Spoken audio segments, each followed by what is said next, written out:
The scorching Arizona sun was sliding behind the mesas when Clint Herrera, a solitary rancher hardened by years of dust, cattle, and silence, heard the heavy, rhythmic thud of footsteps approaching his land. Steps too powerful, too deliberate, to belong to any man or horse. He looked up from fixing a broken fence post and froze as a towering silhouette emerged from the horizon. A girl, though not a small one by any definition. She was an Apache giant, nearly 7 feet of raw strength and ancient pride, her braided hair sweeping over broad shoulders carved like stone cliffs, her eyes dark as storm clouds gathering over the desert. She stopped at the edge of his ranch, breathing heavily, as if she had run across half the world to get here, and Clint instinctively placed a hand on the grip of his revolver, not out of fear, but out of caution at the sheer force of her presence. "You Clint Herrera?" she asked, her voice deep, steady, and echoing with the weight of something terrible. When he nodded, she took a step closer, towering over him like a mountain rising from the plains, and then she revealed the truth she had carried across the desert. Their lands, his ranch and her tribe's ancestral grounds, were being targeted by a violent group of mercenaries planning to take everything, destroy everything, and erase her people's final refuge. Clint felt the blood drain from his face. He had heard whispers of land thieves, but he never imagined the threat was this great or this close. The Apache girl, who introduced herself as Nita, said she had seen them, overheard their plans, saw their maps marked with his ranch at the center like a prize.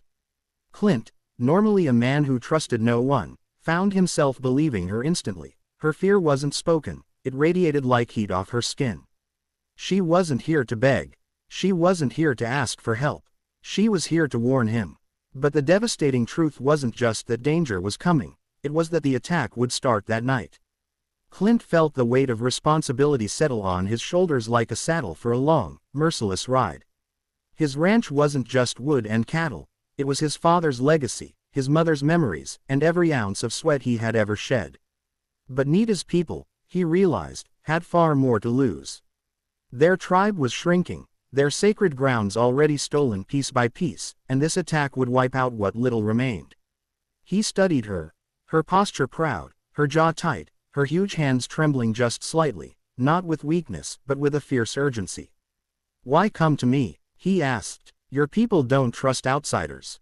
Nita lowered her gaze just a fraction. "Because you're the only outsider my grandmother ever trusted," she murmured. Clint's heart stalled. He remembered the old Apache healer who had saved him from rattlesnake fever when he was only 12.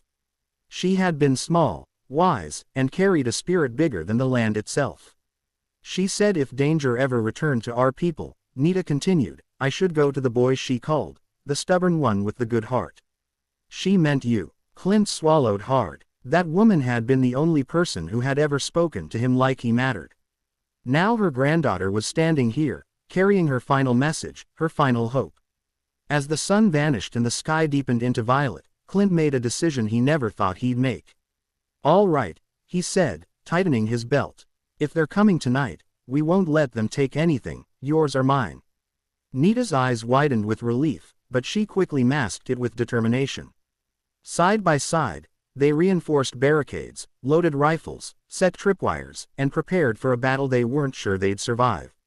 Clint moved fast, but even he couldn't keep up with Nita's power. She lifted logs he could barely drag, sprinted across the land with the force of a galloping horse, and kept watch with a hunter's precision. As darkness fell, the desert turned silent, too silent, and Clint felt the moment before danger struck, like the air holding its breath. Then came the crack of a twig, the metallic click of a weapon, and the shadows erupted. Mercenaries poured across the property like a wolf pack, but Clint and Nita stood firm. Nita launched forward first, her massive frame slamming into the attackers with the force of a landslide, her strength scattering them like dry grass in a tornado. Clint fired from a ridge, hitting targets with surgical accuracy, shouting commands, refusing to back down. Nita shielded him from bullets, tackled armed men twice her size, and fought with a fury born from generations of survival. Hours felt like seconds, and when the final intruder fled into the desert, defeated and broken, Clint fell to one knee, not from fear, but from the overwhelming truth. He could never ignore what he had just witnessed. Nita wasn't just a giant Apache girl, she was a warrior carved from courage, loyalty, and fire. And together, They had protected not just land, but a legacy of two families intertwined by fate. Dawn broke slowly, painting the land gold. Nita stood on the porch beside Clint, both bruised, dusty, exhausted, but victorious. She turned to him, her voice softer now. "Thank you, my people. They'll want to meet you." Clint nodded, feeling something new stirring in his chest. A purpose, a connection, maybe even destiny. "Then let's rebuild," he said.